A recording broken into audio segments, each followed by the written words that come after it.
Thank you for tuning into Duck Bricks. I'm Chris, aka the Brick Archivist, and joining me today is my partner Brick. First off, all I can say is wow and thank you.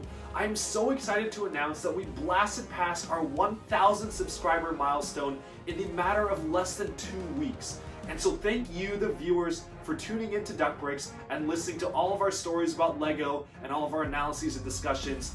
Thank you so much for listening. And so, as a 1,000 subscriber special, we figured that we would do something, well, special.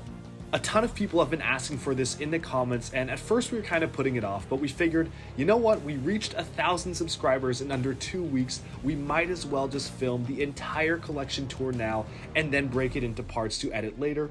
And so we have a massive multi-hour long collection tour that goes very in-depth into my entire large LEGO collection. But of course this video is only part one of many, where we'll be looking at the first half of the minifigure wall frames, of which thousands of minifigures are mounted on the walls by the entrance. Now don't be alarmed, because we actually will be going into specifics for certain parts of the collection. For example, we have a series on every LEGO construction set ever made coming out soon. So if you feel that we went too fast past a few parts, don't worry, we will be hitting back and going back to those sections in the future. But so, without further ado, let's take a look at the tour of the collection. Let's teleport ourselves to the very start, the minifigure frames at the entrance.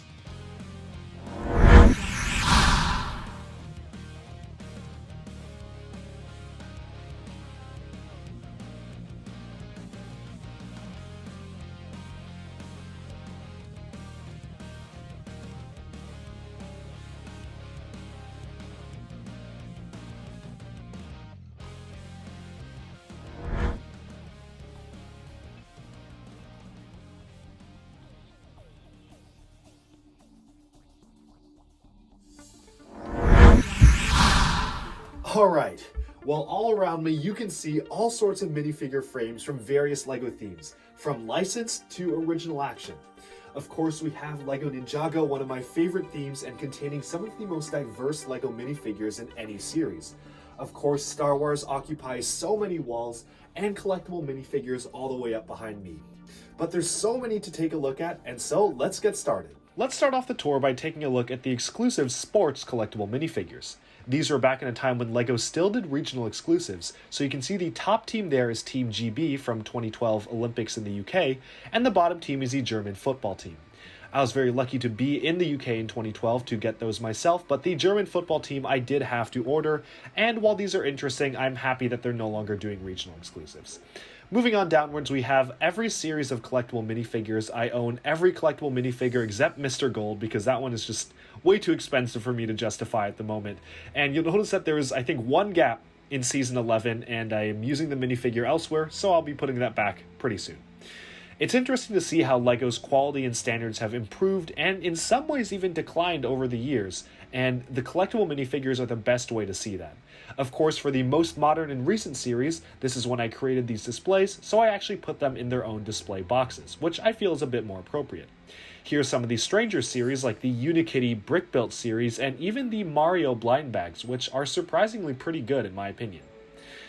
Moving upwards to the north up here, we've got the licensed series, so we've got both Disney series 1 and 2, as well as the Simpsons series 1 and 2 right next to it. So that was pretty much every collectible minifigure that I have on display. Obviously, there are a few others that I haven't covered because they're in their individual sections. For example, like the DC figures and Batman movie figures are in the DC section of the wall, so I didn't dedicate an extra space just for those. Brick, what are your thoughts on the collectible minifig series as a whole? I liked them in the beginning before they became $5 each. I thought it was a nice way to get a variety of figures and parts. And they had some pretty unique designs, but now it feels like we're just getting a lot of stuff rehashed. I'm also not a fan of most of the licensed themes they've done, like Disney and Simpsons, so not too interested, but it's still a good theme overall. I would just like to see the price come down. Yeah, I think any LEGO fan can definitely agree with you in terms of the price increase. I remember the last time we had something like that, they actually introduced dual molded arms and legs and did a ton of leg and arm printing. So in that case, I feel like it was kind of warranted, but in this case, it really isn't, because there's nothing that really sets apart the DC minifigures, which were the ones that introduced the $5 price, apart from any of the other standard figures. The good thing is that from what I've seen, certain retailers like Target sometimes discount them on release. I can't tell if this is just an inventory mistake because they didn't realize that the price changed, but for example, the Mario series was only $4 at Target, which surprised a lot of people. Anyway, speaking of these figures, do you have a favorite figure or series? I'm gonna be honest, I don't remember what came in what waves, but standouts for me, definitely the Space Trooper. It's the one with the blue hands, silver helmet. That one I always found to be really cool.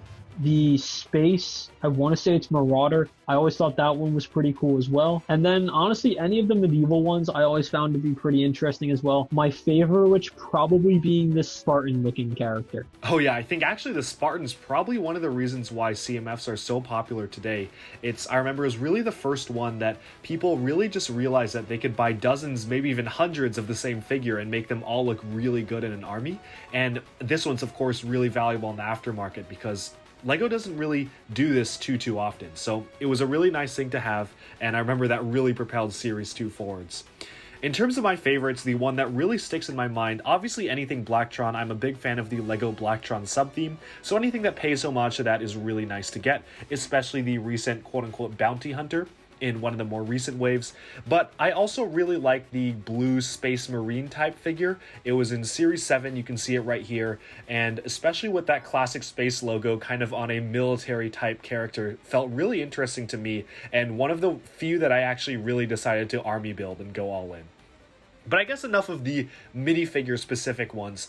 Do you have any opinions on LEGO branching out into, let's say, buildable characters and non-minifigure collectible series? I'm fine with reaching out to do brick-built blind bags. I think that's a cool idea. That being said, I don't think that these two implementations were necessarily the best use of it. Maybe the Mario is pretty good. But I feel like this is something that maybe Dimensions should have gone down the road of. In that maybe it would have been a little bit better to go more diverse for a cheaper price point than try to do like only a few packs here and there that were really expensive. That's a really interesting point about Dimensions. I hadn't really thought about it that way, but now that you bring it up, I feel like I kind of agree. Most AFOLs were buying it for the minifigs anyway, especially the 80s movies kind of series that they did, and I feel like it would have worked a lot better as a minifigure series that focused on that rather than a tie-in to a game that most of the AFOLs didn't play. But I guess moving on from that, the final minifigure frame on this wall is Monkie Kid. Do you have any thoughts on the theme or the minifigures in general? I'm not a huge fan. I'm not really into the whole... I've never seen the show at all, so I'm kind of spitballing here.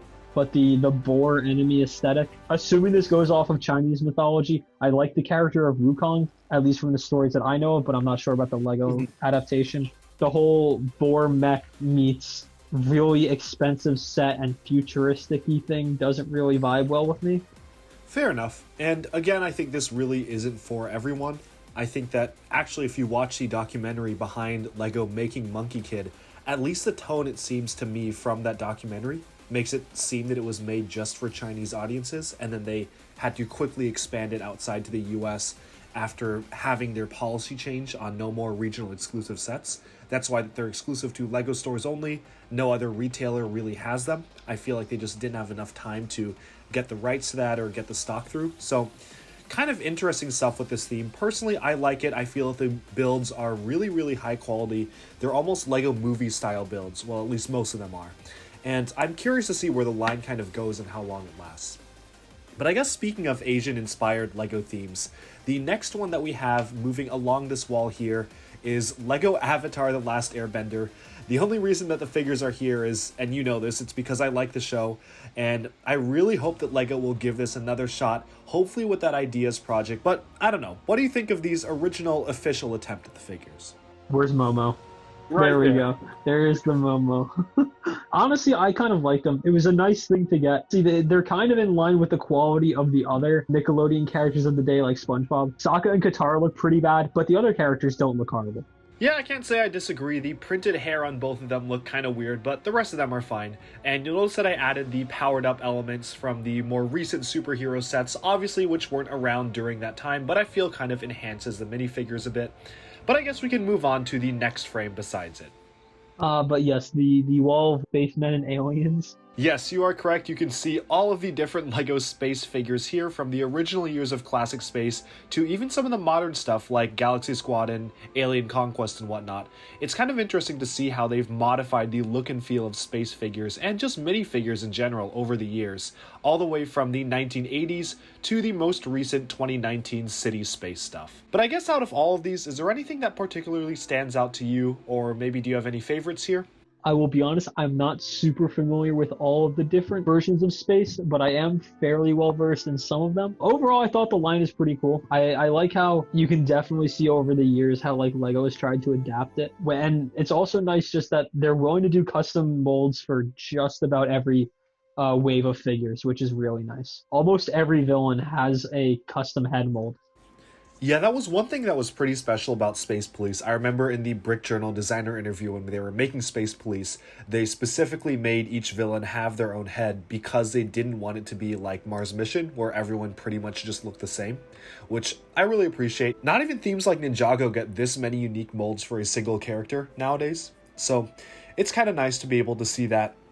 The other thing about LEGO Space is that I honestly feel that after Galaxy Squad in 2013, they really haven't tried it again, which is a big shame to me. I understand that Galaxy Squad didn't quite sell too well, although I do believe that that was because it came out right before The Force Awakens, so everyone was really looking at Star Wars and not looking at any other space stuff, and the fact that these sets were just not maybe quite as good as some of the other LEGO space stuff. So I really want to see LEGO kind of try to revisit original space adventure themes at some point. But yeah, back to the wall. I'm actually much more interested in the panel left of the space people with the Exo-Force. Did you have any Exo-Force sets? Yes, I have no idea which ones, but I really like the robots. I just found the molds and the piece to be really cool. Oh yeah, back in 2006 and 2007, Exo-Force was really popular. Even to an extent, I'd say the sets in 2008 were still pretty good.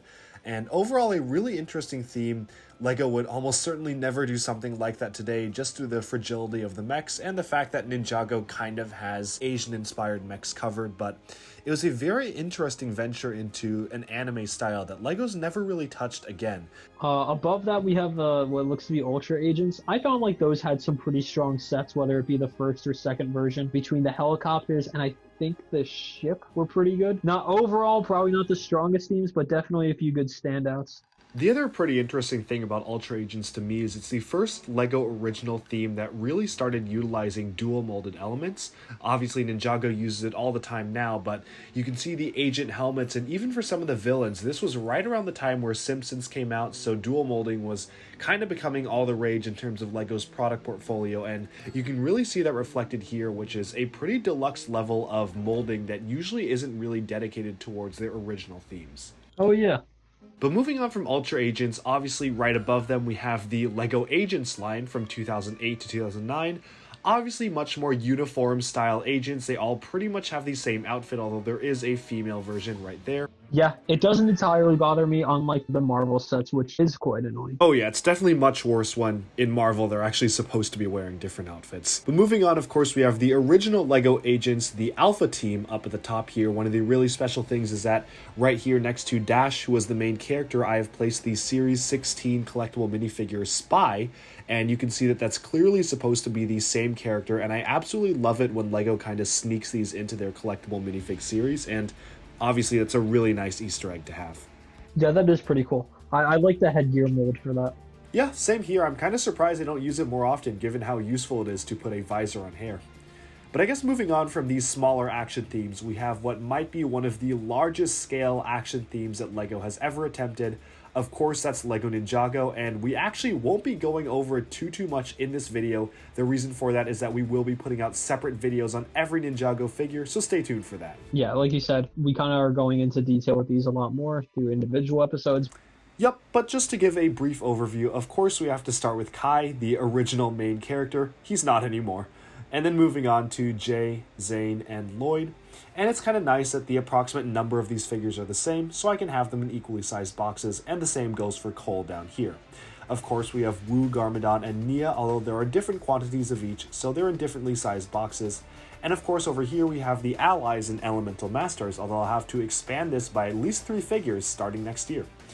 Over here are the villains, so Skulkin, Serpentine, Stone Warriors, Nindroids, Anachondroid Cultists, Ghosts, and Sky Pirates. And the second board is kind of a mix. We've got Yang Students, Vermilion, Fish Warriors, Sons of Garmadon, Dragon Hunters, Pyro Vipers, Ice Samurai, Video Game Opponents, Skull Sorcerers, Minions, and the people he's oppressing, as well as the regular citizens of Ninjago City, all the way at the bottom there. Probably favorite character is probably Zane. I like how diverse these different figures are, and in my opinion, they look the best. And then villain, Samukai, definitely the best. I like the mold. This guy's an absolute champ. And I also found it cool how many different types of Serpentine they made. While Serpentine definitely felt overused in the show, in my opinion, the figures I always found to be pretty cool. Obviously, I prefer it when they do unique designs, but more often than not, we do actually get unique designs, and when we do get Serpentine, it's always nice to kind of see a twist on them. That being said, a fun fact about the Serpentine and the Vermilion in particular, they were actually supposed to be the main villain faction of the LEGO Ninjago movie. This went really far in the development process, and a lot of work was done on them before they were scrapped in favor of the Shark Army, so I can kind of see why LEGO decided to take all of that work done into making them and put them into the show, which does make them feel a little shoehorned into Season 7, if I'm being honest. But moving away a bit from Ninjago, because we will be covering them in greater detail, this first frame over here is of course the Marvel frames dedicated to the Avengers, where they're taking center stage right here, the full Avengers roster. Obviously we've got some Spider-Man and some S.H.I.E.L.D. agents down near the bottom as well.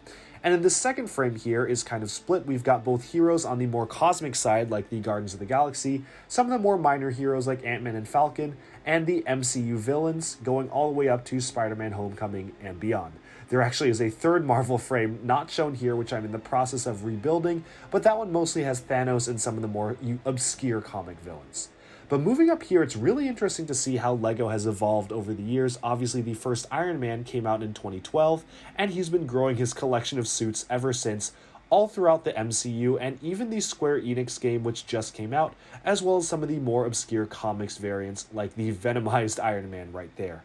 Obviously, this design language is translated over to War Machine and Rescue. But Brick, I'm curious to hear your thoughts on this. Was there a particular year or era of Marvel where you felt the figures were at their peak? I would say it peaked around Avengers Age of Ultron era, maybe a little bit later. I really like the Iron Man figures. I really like the helmet. I don't know why they moved away from that helmet style. I'm not a huge fan of the new direction they're going in with the sets, especially in that they have no basis in really anything. It's just kind of what they come up with. But I really like the original ones, whether that be from like the original movies that they made or the first Avengers or even second Avengers movie. I found all those to be pretty cool. I would agree. I just really like looking at this to kind of see the evolution of the minifigures. For me personally, where it peaked is almost kind of around the time the Silver Centurion came out. I think that's still one of my absolute favorite LEGO minifigures with the dual molded arms and arm and leg printing. Just an absolutely stellar figure that we've never really seen again like that. And overall, I think that was really the era where we were getting a lot of unique suits, although it does seem that LEGO's making up for it a little bit with the Hall of Armor expansions. The other thing that I've slightly modified here is I've given the Captain America suits, where applicable, dual molded dark blue and brown legs. I think you were there the day that we had a fun experience at the Florida LEGO store where their machines broke down and they just told us to take a bag full of the Build-A minifigure parts, which we happily did, and that's where those dual molded legs went. This makes sense. It looks very good. Well played. Kind of moving on from there, going down to some of the more unique figures here. I'm curious what you think of the, let's say, large-scale minifigures. Of course, we have Ant-Man here, but they also did one for Ares, a Santa employee exclusive one, as well as the troll from Harry Potter and whatnot. The Ant-Man one's not bad. I do like the Groot one.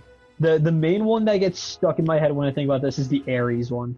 That's understandable. I mean, I don't even have that one on display, so I guess you can infer how I feel about it. But I guess to take the movie context out of it, it's objectively not a bad figure. Yeah, that's fair then, but the movie exists. Yeah, fair enough, but I guess to go back to these Marvel figures on this wall, do you have any kind of closing thoughts or final comments that you wanted to make about them? Yeah, villains, out of these ones, nothing too memorable from what I remember. Ultron was like above average, I guess, and the Vulture, the one good one, is pretty cool. Yeah, I assume you mean the Homecoming one, in which case I would agree, although the gray shields are a little strange compared to what's actually in the movie. That being said, I think that about wraps up our coverage of all the Marvel figures that we have on the wall right now. I understand there's so many more figures to cover and more stuff in my collection, but if we put everything in one video, it'd be 10 hours long. So for now, stay tuned and we'll be posting very regular updates on this collection. Of course, to celebrate 1,000 subscribers again, we have already filmed the entire collection tour. I can say right now it is many hours long, so we will be splitting that up into a ton of videos for you to see. And so I will leave you with a sneak peek at a future video where we'll be diving underwater to the city of Atlantis and taking a look at the largest LEGO model that I have in my collection. But that's for next time, so stay tuned and subscribe to Duckbricks for more LEGO news, reviews, videos, and much, much more coming your way very soon. Thanks and bye-bye for now.